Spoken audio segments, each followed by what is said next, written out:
నమస్తే, welcome to hash tag you. నేను మీ Rajesh. So ఇప్పుడు తెలంగాణ టార్గెట్గానే బీజేపీ పావులు కదుపుతోంది. ఇప్పటికే జాతీయ స్థాయి నేతలందరూ కూడా తెలంగాణ రాజకీయాల్లో ఇన్వాల్వ్మెంట్ అవటం, మరోవైపు రేవంత్ ప్రభుత్వం మీద పెద్ద ఎత్తున ఇవాళ యుద్ధం చేసినట్టుగా ఛార్జ్ షీట్ ప్రకటించడం, ఇవన్నీ కూడా బీజేపీ కొంత యాక్టివ్ అవుతున్నట్టుగా తెలంగాణలో స్పష్టంగా తెలుస్తుంది. సో ఇట్లాంటి సందర్భాల్లో మరింత దూకుడుగా ముందుకెళ్లేందుకు, కొట్లాడేందుకు కొత్త కమల పార్టీకి చీఫ్ను కూడా ప్రకటించే అవకాశాలు ఉన్నట్టుగా గత కొంతకాలంగా వార్తలు వినబడుతున్నాయి. క్యాడర్లో జోష్ నింపడానికైనా, రాజకీయంగా కొంత ముందడుగులు వేసేందుకైనా కూడా స్పష్టంగా ఇవాళ అధినేతను మార్చాల్సినటువంటి అవసరానికి ఖచ్చితంగా ఇప్పటికే అధిష్టానం గుర్తించింది. ఇప్పటికే అధిష్టానం క్లారిటీ ఉంది. ఇట్లాంటి సందర్భాల్లో ఎవరు బీజేపీ రథసారథి అయ్యే అవకాశం ఉంది. ఎందుకంటే అనేక మంది పేర్లు ఉన్నప్పటికీ కొంత ఓబీసీ ఫ్యాక్టర్ వర్కౌట్ అవుతుందని, కొంత ఈటల వైపే మొగ్గు చూపే అవకాశాలు ఉన్నట్టుగా స్పష్టమైనటువంటి సంకేతాలు అధిష్టానం నుంచి అందుతుంది. ఇట్లాంటి సందర్భాల్లో ఈటలకు అవకాశం ఇస్తే బీజేపీకి జరిగే లాభం ఏంటి, మరోవైపు కొత్త సారథి ఎవరయ్యే అవకాశాలు ఉన్నాయి, ఏ నేతకి ఇస్తే బీజేపీకి ఎట్లా రాజకీయంగా లబ్ధి జరుగుతుందనేది కూడా మీ అభిప్రాయాల్ని మస్ట్గా కామెంట్ సెక్షన్లో తెలియజేయండి. సో ఇప్పుడు కాషాయ పార్టీకి కొత్త రథసారథి రాబోతున్నారు తెలంగాణకు అనేది మాత్రం తెలుస్తుంది. త్వరలోనే రాబోతున్నారు. ఈ నెలాఖరులోగా ఈ అంశంపై ఒక స్పష్టత వచ్చే అవకాశం ఉంది. మరీ ముఖ్యంగా ఈ నెల 7వ తారీఖు జరగబోయే సభలో కూడా ఒక స్టేట్మెంట్ ఇచ్చే అవకాశం ఉన్నట్టుగా కూడా కొంత మనకు సమాచారం అంతోంది. ఒకవేళ స్టేట్మెంట్ కాకపోయినా కనీసం ఆ దిశగా హింట్ ఇచ్చేందుకైనా కూడా కొంత ఆ దిశగా బీజేపీ కసరత్తు చేస్తున్నట్టు తెలుస్తుంది. సో ఇప్పుడు పార్టీ చీఫ్ ఎవరనే దానిపైన అధిష్టానం ఒక స్పష్టతకు వచ్చినట్లుగా సమాచారం. అందుకు సంబంధించినటువంటి సంకేతాలు అందించినట్టు వినికిడైతే వినిపిస్తుంది. పలువురు కీలక నేతల చెవిలో కూడా అధ్యక్షుడు ఎవరనే అంశంపై స్పష్టత వచ్చినట్లు విశ్వసనీయ సమాచారం. అయితే నూతన అధ్యక్షుడు ఎవరనే దానిపైన మాత్రం అధికారిక ప్రకటన కోసం ఈ నెలాఖరు వరకు ఆగాల్సిందే అంటున్నారు బీజేపీ నాయకులు. కానీ పార్టీకి ఎవరు రథసారథిగా బాధ్యతలను అప్పగిస్తారనే విషయంపై శ్రేణుల్లో అయితే మాత్రం పెద్ద ఎత్తున ఉత్కంఠ ఏది ఉంది. దిశగా అందరూ ఎదురు చూస్తున్నటువంటి పరిస్థితులు. సో ఇప్పుడు ఆశావాహుల్లో కూడా ఉత్కంఠ నెలకొంది. సంస్థాగత ఇప్పుడు స్థానికంగా ఎన్నికలకు సంబంధించినటువంటి పార్టీ ఇప్పటికే కసరత్తు ముమ్మరం చేసింది. నవంబర్ 25 నుంచి ఈ ప్రక్రియను చేపడుతోంది. ఈ నెల 10వ తేదీ వరకు ఇప్పటికే బూత్ కమిటీ ఎన్నికలు పూర్తి చేయాలని కూడా పార్టీ దిశానిర్దేశం చేసింది. డిసెంబర్ 10 నుంచి 20 వరకు మండల కమిటీలు కంప్లీట్ చేయాలని కూడా చెప్తోంది. ఈ ప్రక్రియ అనంతరం రాష్ట్ర అధ్యక్ష పదవి ఎన్నిక ఉండే అవకాశం ఉన్నట్టుగా మనకు బీజేపీలో చర్చ నడుస్తోంది. ఇప్పటికే బూత్ పార్టీల వారీగా ఎన్నికల నిర్వహణకు సంబంధించినటువంటి వరుసగా వర్క్షాపులు కూడా నిర్వహించింది. గ్రౌండ్ నుంచి పార్టీని స్ట్రాంగ్ చేయాలని ఇవన్నీ చేపడుతున్నట్టుగా స్పష్టంగా బీజేపీ నాయకులు చెప్తున్నారు. ఇక సంస్థాగత ఎన్నికల నిర్వహణతో పాటుగా సభ్యత్వాలు, యాక్టివ్ మెంబర్షిప్ అంశాలపైన కూడా బీజేపీ పార్టీ శ్రేణులకు దిశానిర్దేశం చేసింది. సంస్థాగత ఎన్నికల్లో భాగంగా ఇప్పటికే జాతీయ, రాష్ట్ర సంస్థాగత ఎన్నికల రిటర్నింగ్ అధికారులను కూడా హైకమాండ్ నియమించింది.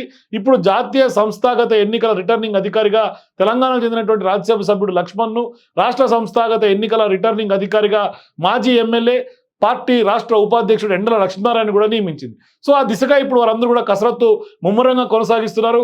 బీజేపీ రాష్ట్ర అధ్యక్షుడితో పాటుగా జాతీయ అధ్యక్షుడు ఎవరవుతారనేది కూడా ఉత్కంఠ ప్రస్తుతం కాషాయ శ్రేణుల్లో నెలకొన్నటువంటి నేపథ్యం.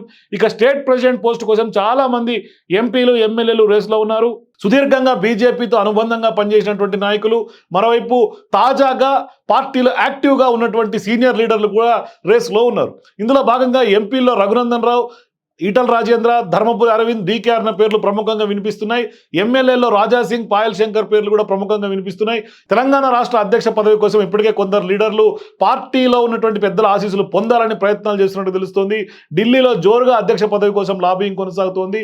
అయితే పార్టీ అధ్యక్షుడు ఎవరు అనే అంశంపైన మాత్రం అధిష్టానానికి అయితే ఒక క్లారిటీ ఇప్పటికే ఉన్నట్లుగా తెలుస్తుంది. దీంతో పార్టీ నిర్ణయానికి అనుగుణంగానే ఎన్నికలు జరిగే అవకాశాలు ఉన్నట్లుగా టాక్ అయితే వినిపిస్తోంది. సో ఇప్పుడు పార్టీ డిసైడ్ అయినటువంటి వ్యక్తి ఎవరు అనేది పార్టీలోనే ఒకంత ఆసక్తిని పెంచుతోంది.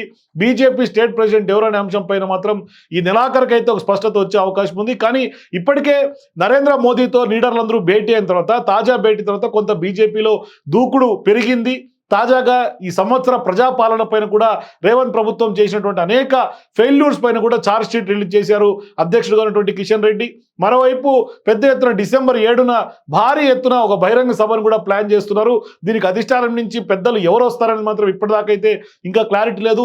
పార్లమెంట్ ఎన్నికలు జరుగుతున్నటువంటి నేపథ్యంలో ఆ బిజీలో కొంత అధిష్టాన నాయకులందరూ కూడా ఉన్నట్టుగా తెలుస్తుంది. మరి అధిష్టాన పెద్దలు ఈ మీటింగ్ హాజరు అవుతారా లేదనేది మాత్రం తెలియాల్సినటువంటి అవసరం ఉంది.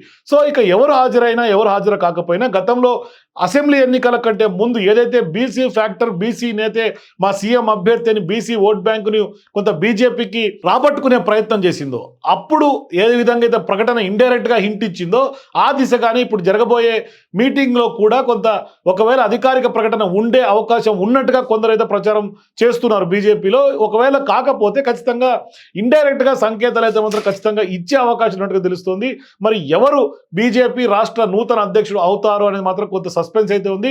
కానీ అధిష్టానానికి అయితే ఇప్పుడు క్లారిటీ ఉంది. ఖచ్చితంగా బీసీ ఫ్యాక్టర్ కలిసి వచ్చేగా మరోవైపు ఖచ్చితంగా యాక్టివ్గా హైడ్రా కానీ మూసీ కానీ ఈ ప్రభుత్వం చేస్తున్నటువంటి వైఫల్యాలపైన ఎవరైతే యాక్టివ్గా కొట్లాడి ప్రజల్లో నిత్యం ఉంటున్నారో వాళ్ళనే ఖచ్చితంగా చేసే అవకాశం ఉంది. మరోవైపు స్పష్టంగా రాజకీయంగా వ్యూహం పరంగా బీజేపీ బీఆర్ఎస్ ఇప్పటికే ఒకటే అని చర్చ జరుగుతున్నటువంటి నేపథ్యంలో ఆ చర్చను పూర్తిగా రూపుమాపేందుకు కొంత సరైనటువంటి అభ్యర్థి కోసమే ఇప్పుడు అధిష్టానం వేట మొదలుపెట్టింది. ఎందుకంటే గతంలో బండి సంజయ్ ఒక పెద్ద ఎత్తున బీఆర్ఎస్ పార్టీ పైన యుద్ధం చేసి బీజేపీని తెర మీదకి తీసుకొచ్చినటువంటి వ్యక్తి.